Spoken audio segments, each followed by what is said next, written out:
សួស្តីអ្នកទាំងអស់គ្នាឥឡូវនេះខ្ញុំមាន message មួយសម្រាប់ទៅដល់អ្នកទាំងអស់គ្នានេះតាក់ទងទៅនឹងការ scam Telegram នេះជាប្រភេទខាងពួក hacker ដែលគេព្យាយាមចង់ hack យក Telegram របស់យើងអញ្ចឹងណាអ្នកទាំងអស់គ្នាបាទនេះជាទូទៅយើងតែងតែឃើញសារប្រភេទនេះដែលវាផ្ញើចូលក្នុង Telegram របស់យើងអញ្ចឹងណាដើម្បីឲ្យយើងឆែកភាគច្រើនហ្នឹងគឺគេទៅសេដាក់ដូចនៅក្នុងmessage ដែលបង្ហាញអញ្ចឹងជាភាសាខ្មែរដាក់មកឲ្យយើងឃើញអានអញ្ចឹងហើយគេឲ្យយើងចូលទៅបំពេញព័ត៌មានផ្សេងៗដើម្បីផ្ទៀងផ្ទាត់បើមិនអញ្ចឹងទេអាចនឹងខូច account Telegram របស់យើងអញ្ចឹងទៅតាមពិតទៅគេគាត់តែចង់ឲ្យយើងពេញព័ត៌មានហ្នឹងហើយគេនឹង hack យក Telegram របស់យើងឯអ្នកទាំងអស់គ្នាអញ្ចឹង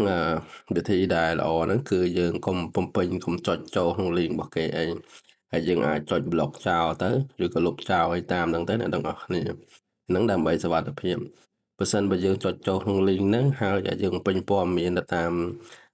link របស់គេហ្នឹងអាហ្នឹងគេនឹងអាចhack យករបស់យើងបានហើយអ្នកទាំងអស់គ្នា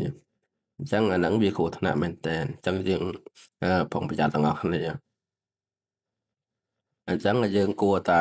block ចោលទៅអ្នកទាំងអស់គ្នានេះខ្ញុំចុច block user ទៅគឺពេលដែលយើងចុច block ទៅដូចឃើញនៅក្នុងទូរស័ព្ទអញ្ចឹងអ្នកទាំងអស់គ្នាវាបង្ហាញពាក្យថា report spam ហើយនឹងdelete discharge អញ្ចឹងអ្នកទាំងអស់គ្នាអញ្ចឹងយើងយក block user ទៅវានឹង report spam នឹងដែរបាទតែប៉ុណ្្នឹងទៅគឺចប់ហើយអ្នកទាំងអស់គ្នាងាយ